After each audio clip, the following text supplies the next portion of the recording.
very much for that nice introduction. I appreciate all of you coming to listen to me today, and I appreciate my family and friends that came here today to see how many mistakes I've probably made. But I'm delighted to be here to talk about the PBY. The PBY Catalina flying boat really never got the credit it should have gotten. It was the eyes and ears of the fleet for many years. Consolidated Aircraft Corporation in San Diego built approximately 4,000 PBYs starting in 1934. And I started flying in the old PBY-3 in Panama in 1940 and flew until we finally traded them for B-24. The first thing I'm going to do is tell you a story, a PBY story that I wrote. The story is in the Library of Congress. It's in the Seaplane Archives of the University, East Carolina University. It's been printed in several magazines. And I think you will enjoy it and find out the reason for that, because its history is so unique. So we'll start by telling you the story. As you know, World War I, we were not at war with the Germans. But my squadron had 6 planes stationed in Bermuda flying neutrality patrol with live depth charges and machine guns, and told to sink a German submarine if we found one. We'll get back to that a little bit later after I finish the story. Well, I happened to be in Norfolk rotating at the time, and they needed a flight to go to Iceland. So I volunteered to go. It really wasn't my crew. We took off from Norfolk and landed in Anacostia, and a boat came out with an officer with a briefcase locked to his arm. I was a second class. Navy called them plane captains. The Air Force called them flight engineers. We took off, and I would like to, if I may, tell you who was on that plane. We had an Ensign Glanz, who was 22 years old. We had an Ensign Fleming, who was 21. We had a first class AP, who was 26 years old, was a enlisted pilot. Our radioman was 23 years old. I was 21.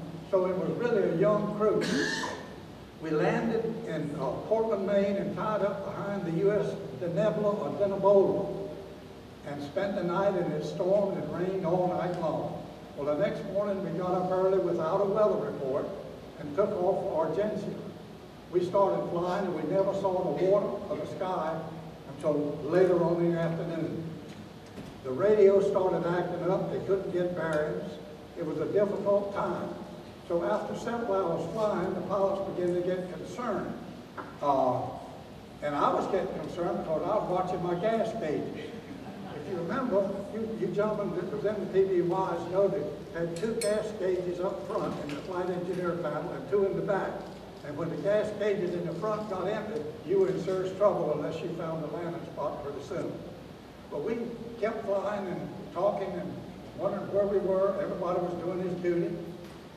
Pretty soon I told the pilot, I said, you know, we're going to have to do something pretty soon because we're getting pretty low on fuel. So Mr. Glanz had a real conference that said, since we are lost, let's go back to Quonset Point, Rhode Island, land and take off to Mars. That was fine. Well, he turned around and headed back, and we've been flying about 9 hours. So I kept watching the gas gauges, and I was very nervous.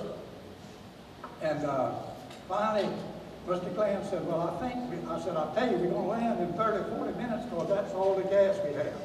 And the PBY burned an average of 30 gallons an hour per engine. And I had them leave out to about 28, 26. And I said, you've got about 45 minutes to an hour gas in my estimation with the gauges in the back. He said, okay. He put Snuffy, who was the navigator, and me in the waist hatch. He said, we'll feel our way down through the storm. Oh, and incidentally, we've been icing up all day, ice, and we climbed to 15,000 feet and couldn't get out of the storm. So, needless to say, we were in serious trouble. And you people that's flown, you know what kind of trouble you're in, particularly when you're in the icing. And Stuffy Wagner said he estimated, and this was an estimate only, that we were about 200 or so miles northeast of Boston. So coming down, the PBY flies at about 60 or 70 knots, feeling way down, and the pilot said, if you see trees, let me know, we'll climb up and bail out. If you see water, let me know. Well, we saw the water when we hit it.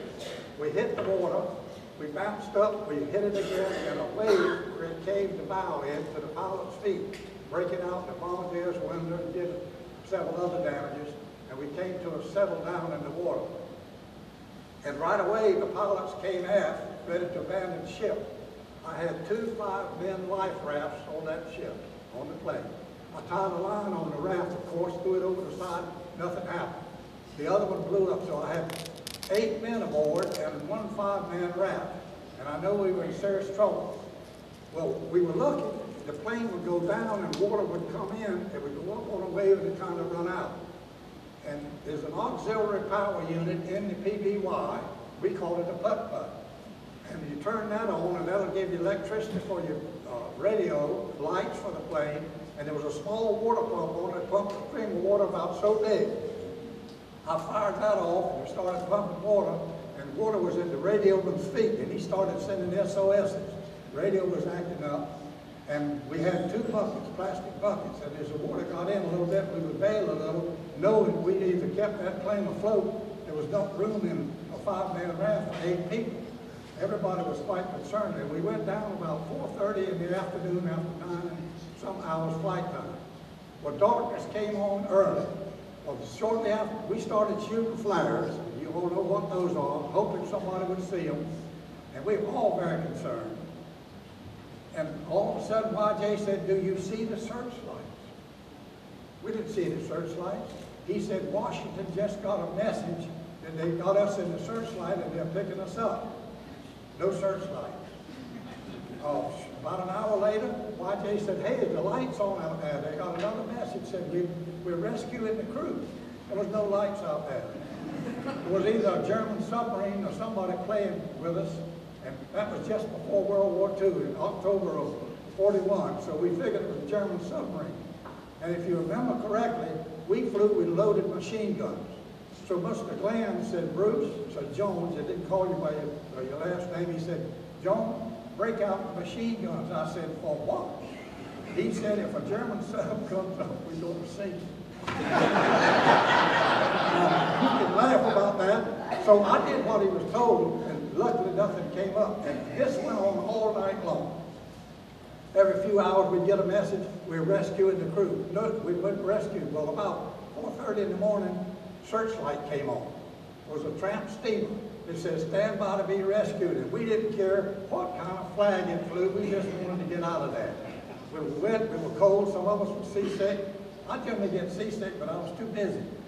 So it started to lower a boat. And just as it started to lower a boat, a siren, a searchlight came on, and it says, move out, U.S. Navy taking charge. It was the USS Reuben James, World War I, 4-stacker destroyer, which I have a picture that I covered right here of it. Well, naturally, the merchant ship moved out, and it circled around and put a whaleboat over and came to the plane. And so Mr. Glenn said, we have to, PBY, as you gentlemen know, you never leave a PBY without a pilot or radioman aboard.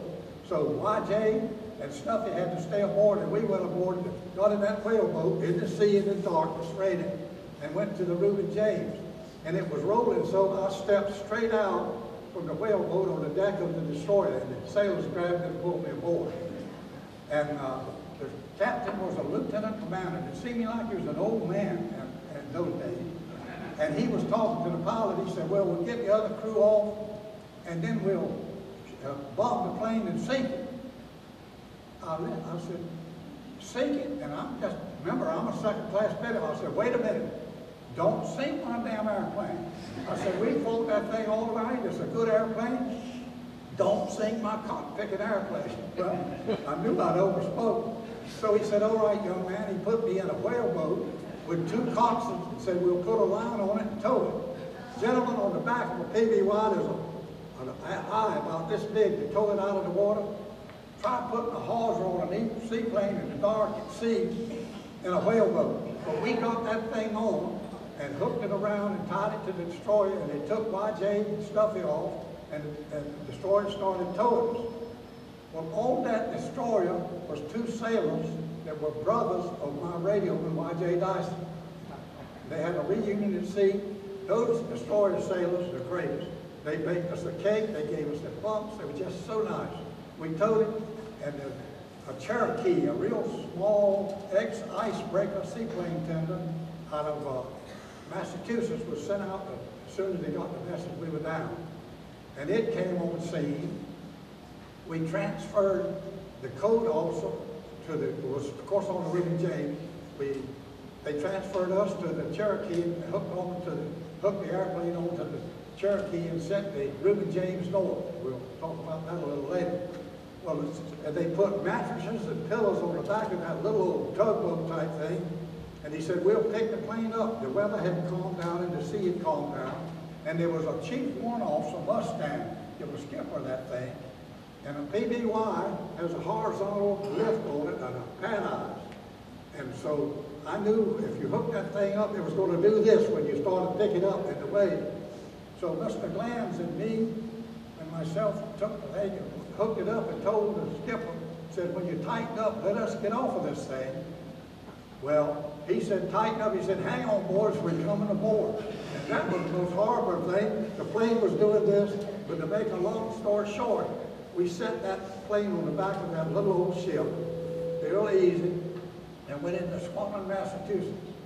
And the next day, a crew came up, and all the crew except me came back to Norfolk, and I stayed with the plane, and they put a plywood valve on it, and about a week later, a crew came up, and we flew the plane to Norfolk. They repaired the valve, we flew it to Bermuda, and I flew it to the South Pacific when war was declared.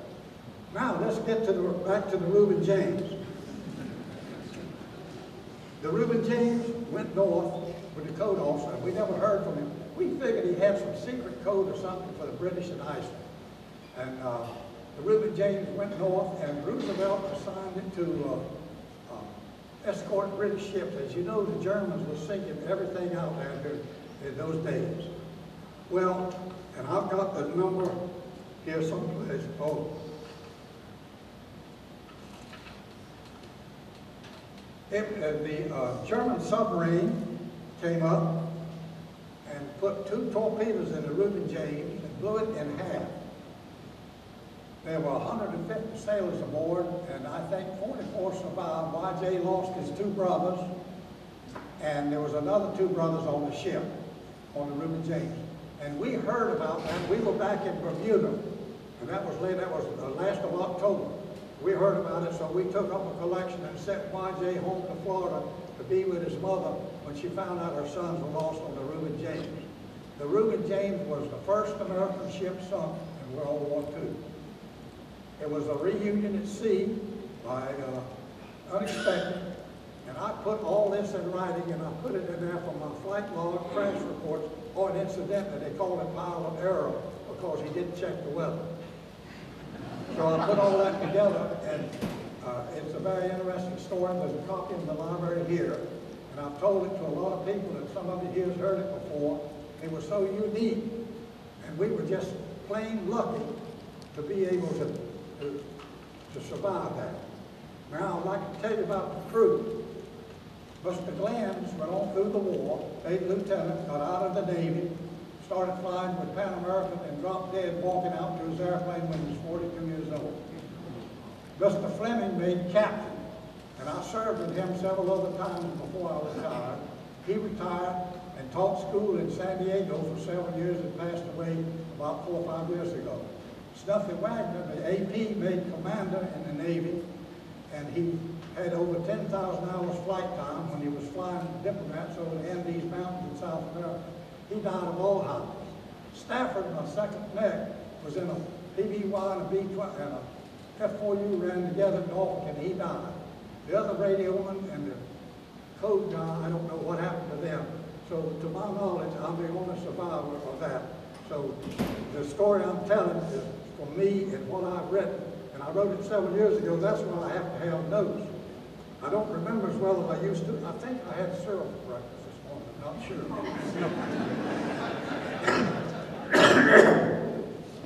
Now, that's the story that I wanted to tell you before we got to talking about the war. World War II veterans are few and far between now, and they're always being interviewed so they can record that. And any of you gentlemen that fought in World War II, record what you did and give it to your children for history, because we're fading away fast. But the PBY is a stable aircraft. It's dependable.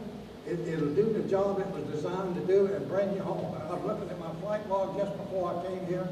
Christmas Day of 1941, I flew 13.3 hours on looking for submarines out of Pearl Harbor on Christmas Day of 1941. As you all know, we were not at war with the Germans, and I told you before I started that we were flying, rotating 6 planes out of Norfolk and 6 planes in Bermuda with loaded depth charges and told to sink the German subs, okay? Well, when war was declared, I was flying in Bermuda, and I came in off patrol, and the guy said, "Hey, Bruce, the Japs bombed Pearl Harbor." I said, "Where's Pearl Harbor?" 13 days later, well, I was there. My whole squadron flew halfway around the world.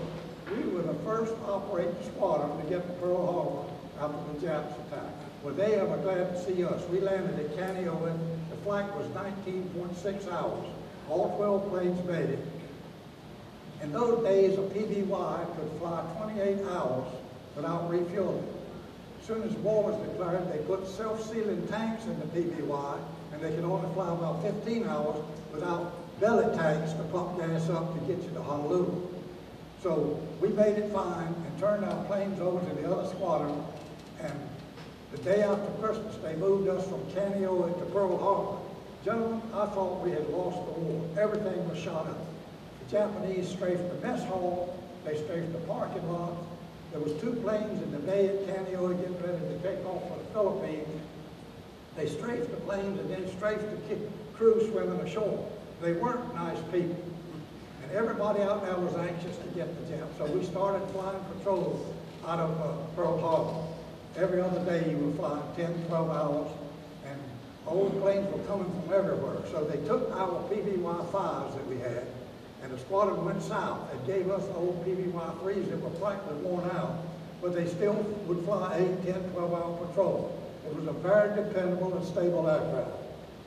And so things were going along pretty good.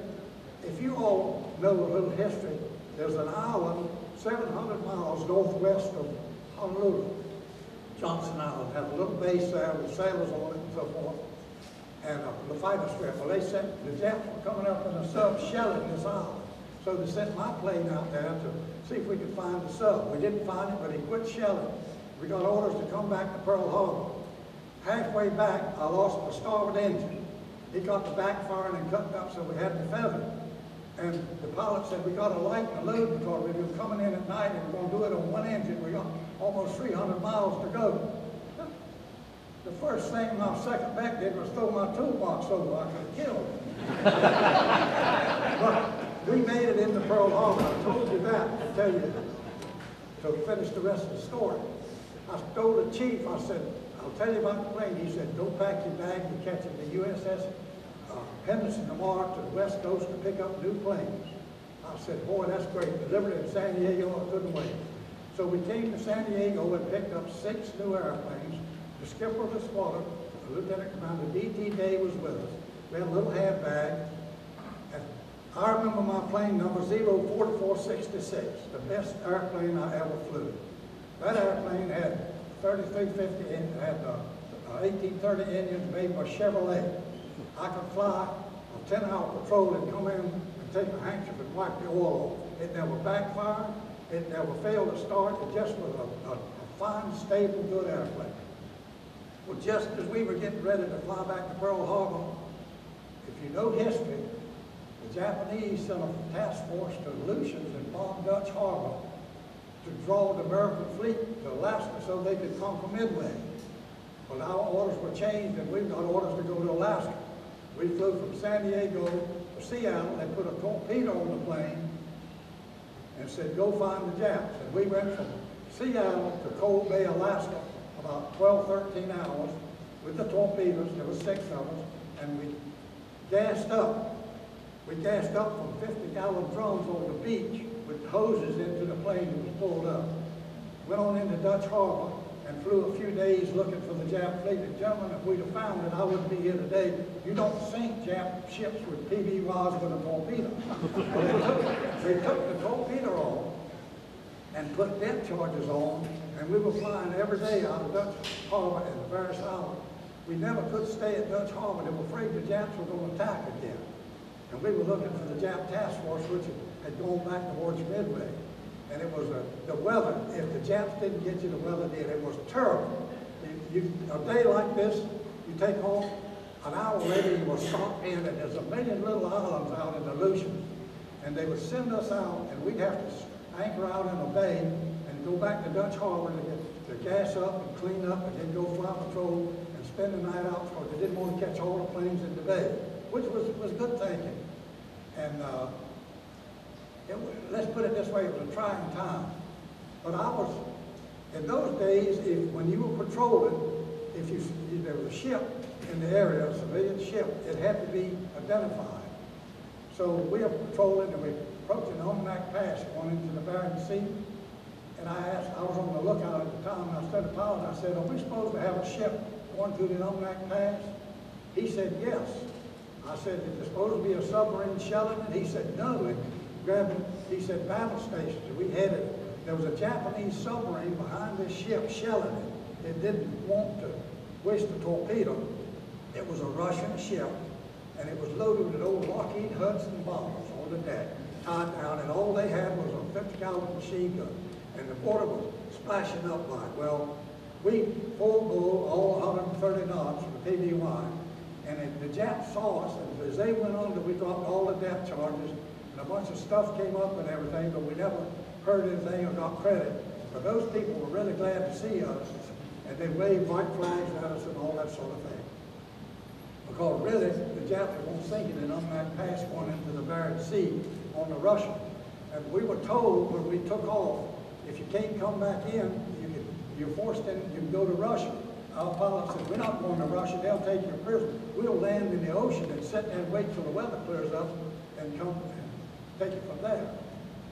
And so that's how I got into Aleutian Island by accident, really. There were 6 planes of us. There were 6 planes in the Battle of Aleutian and 6 in the Battle of Midway. You all have seen and heard about it. We lost 1 plane at Midway.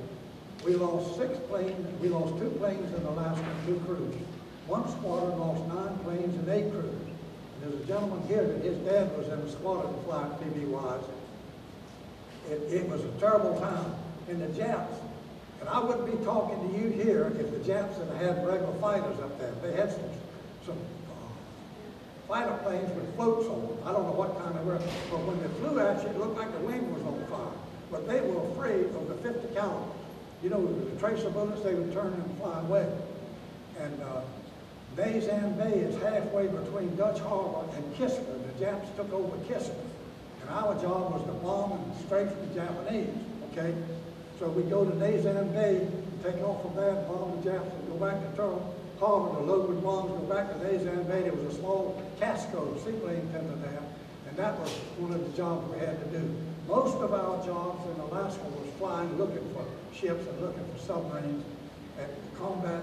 Finally, Captain Garris was the commander in charge of the PBYs, and the Air Force had moved in, and the Navy stopped him. They were losing so many PBYs that the Navy told them to use them for patrol and quit using them for dive bombs. But I'll tell you this real quickly. I was there one day at Dutch Harbor gassing up, and a plane came in that was emergency. It had 3 dead crew members in it. They were shot up pretty bad. The port waist gunner was dead, the radio was dead, the co-pilot brought it in. And I said, what happened? They said they were taking pictures of Kiska. Guess whose plane was scheduled for picture taking the next day? We didn't sleep a wink that night. But we went down the next day and it was fogged in. We spent 7 hours down there in Kiska and never saw Kiska or anything. And we were very lucky, or we might not have got back too. But those things happened during the war. And I was very fortunate in that a little bit later on, we gave our PBYs to crews that were up there. And I was up in the summertime. We were lucky. It was still cold and miserable, and you knew if you got shot down, survival was just something you just didn't do. And one plane, there's 3 mountains in the Aleutian Islands that's always smoking like smokestacks. And Snuffy Wagner had made a commission that was plane commander. He was flying Alaska with him. God, it was on a crash with him. And they flew at night into the top of that mountain. Didn't turn that airplane every way but loose and filled it with ashes. It bounced all over. They thought they were gone. Well, they got out of it, and it was an accident. At night you just don't see. And there was another plane that saw the mountains coming up, and he killed the engine, and he went right into the mountains. And you could fly by and see the tail of the PBY sticking out. The pilot, the co-pilot, and the navigator got killed. The rest of the crew walked down to the beach, and the destroyer rescued them. But those were all war stories that happened every day, and I was just a very fortunate man in my crew. Well, we got orders to go back to Kodiak, turn our planes over, and we came back to San Diego, and I picked up a PBY 5A like they have here to fly back to Honolulu. Well, I had belly tanks in there because we couldn't have enough gas to fly to 21 hours. We took off, and all of a sudden, when I knew we were getting low on gas, I turned on the pumps to pump gas up.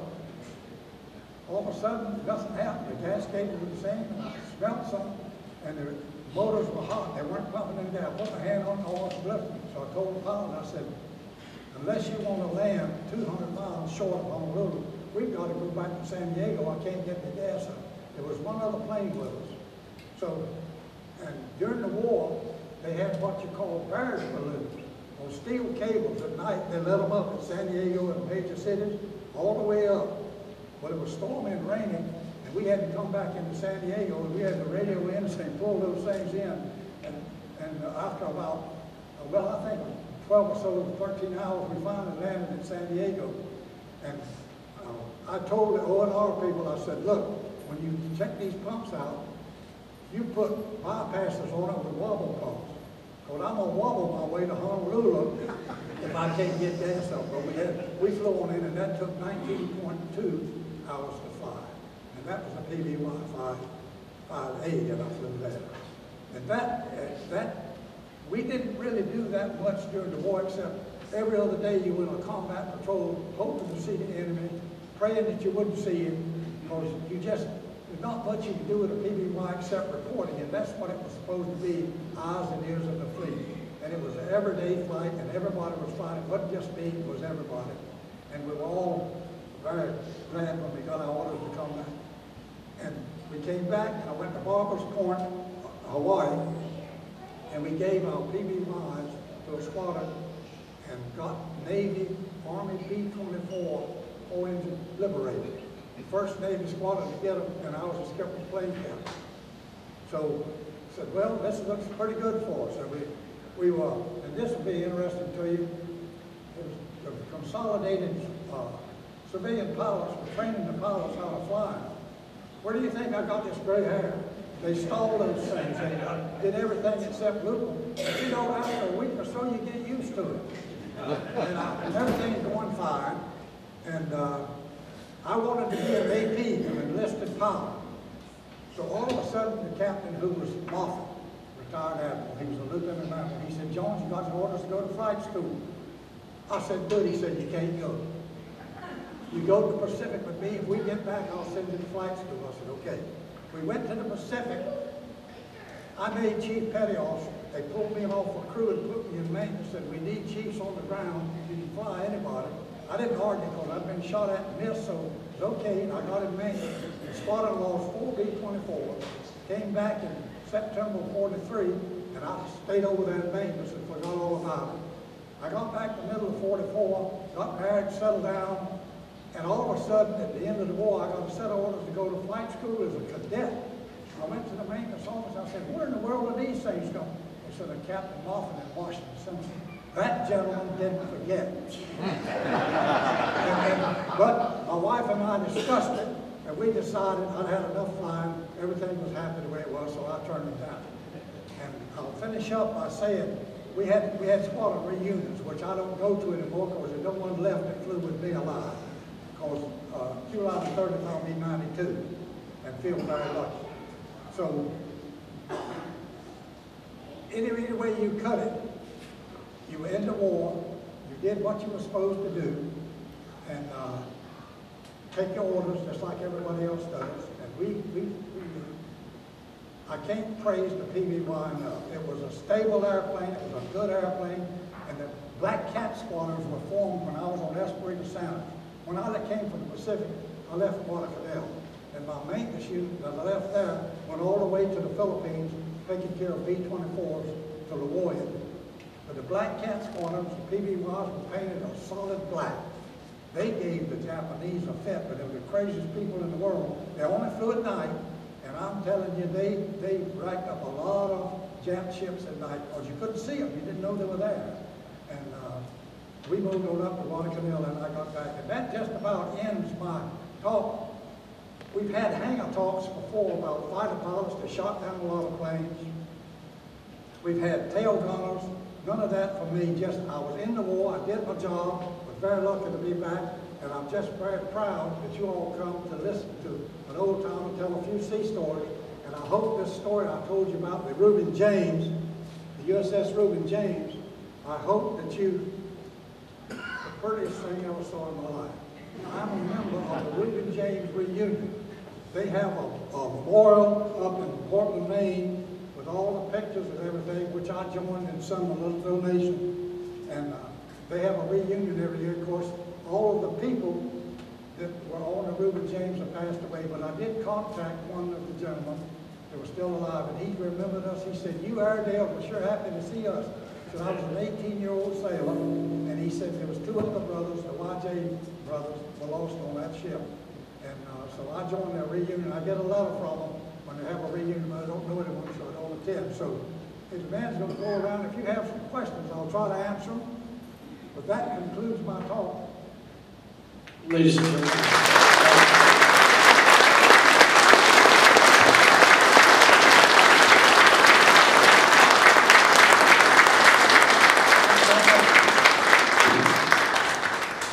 Those of you who've been here in the past know, if you raise your hand, I'm going to hand you the mic so that everybody in the audience can hear your question.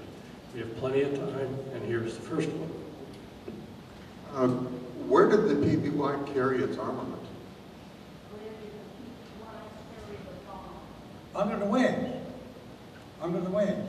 And the PBYs had a 50 caliber in each waist hatch, one in the tail and one in the bow. We didn't have turrets in the bow in those days. And they could carry 2 1,000-pound bombs, 8 depth charges, or torpedo. On the PBY, where did you carry the torpedo? Because that's one big piece of ordnance. It was hooked onto the wing just like a bomb. Just the same thing they put a 1,000-pound or 500-pound bomb. They had, and the torpedo wasn't as large as one that was on a submarine. It was an aircraft torpedo. What kind of armament would standardly be used on a Catalina?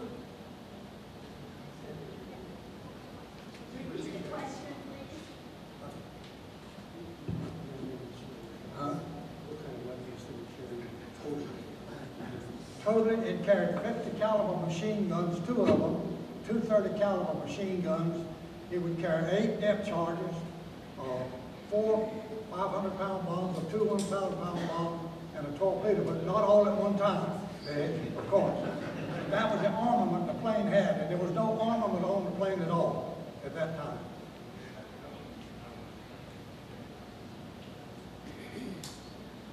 Bruce, tell us about the difference between PBYs with wheels and without wheels. Well, the 5A has wheels on it, and it's a land and seaplane. You can land at sea, on the land. And I was in regular seaplanes, and you can land almost anywhere with a seaplane. If there's a lake or anything, you can land a seaplane at 65 knots of PBY, because the wingspan is 104 feet.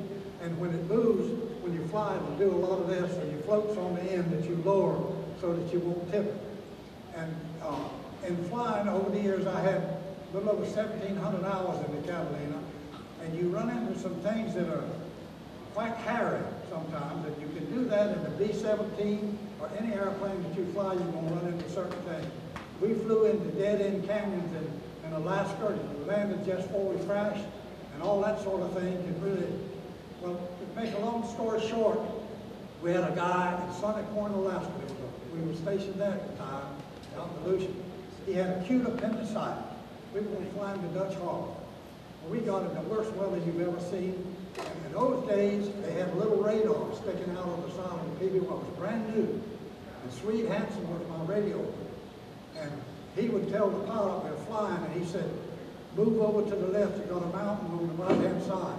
Well, I'm sitting in the control tower, and I look, and as closest to me is from here, that little yellow plane is a mountain on the left side. The radar hadn't picked up. So I said, you got your left wing scraping the mountain. Well, we didn't talk emergency except emergency. The pilot cut the engines, I lowered the float. We went into a dead-end canyon and knocked rocks off the beach, turning around. We all stayed right there and had a heart attack. Another 30 seconds and it was gone. We taxied for 2 hours, finally took off and went into Dutch Harbor and landed and had to land downwind and broke the blister out. The guy didn't have appendicitis, he had a kidney stone.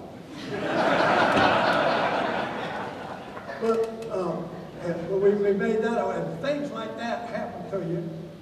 And flying the PBY with the belly tanks, coming from San Francisco to San Diego, and at 5A, all of a sudden we smelled gas.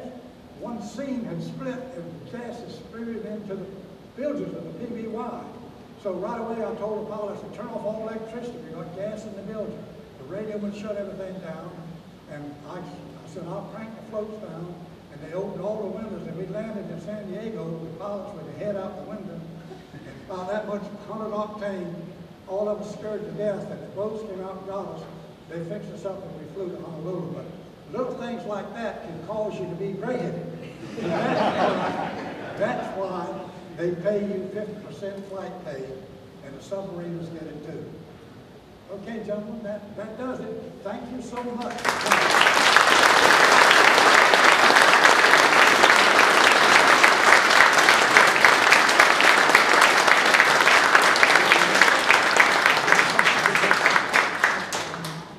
Couple administration things before, and by the way, the name here, it says Rob.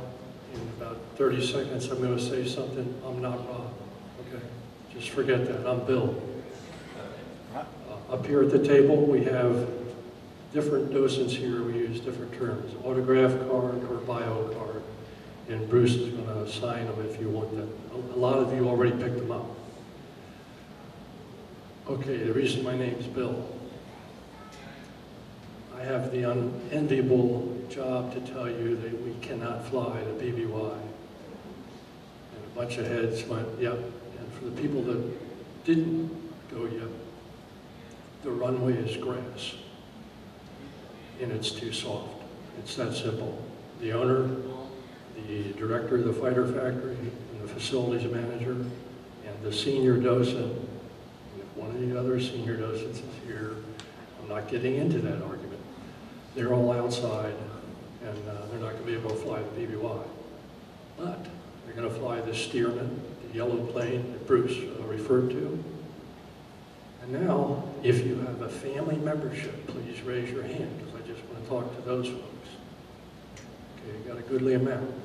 If you have not, you or a family member, have not been on the Dragon Rapide, Mr. Yegan's going to take 6 people. First come, first served. Don't everybody run. I have to stress, he's very serious about the family membership gets a member of that family a ride. So he's going to, if you go out toward the beautiful red Dragon Rapide, he's going to take up to 6 people. And I bet there's not going to be a problem. Now, let me put in a plug. If you wanted to go for a ride in the Dragon Rapide, and there was one around, 13,000 man-hours of restoration. Try to imagine what that is on your wallet. A ride in the Dragon Rapide would be literally hundreds and hundreds of dollars. If you really want to ride, go sign up. Seriously, think about the math. You get a year's free to the museum, and you get a ride in the Dragon Rapide. I would do it. I have no money. Thank you very much for coming.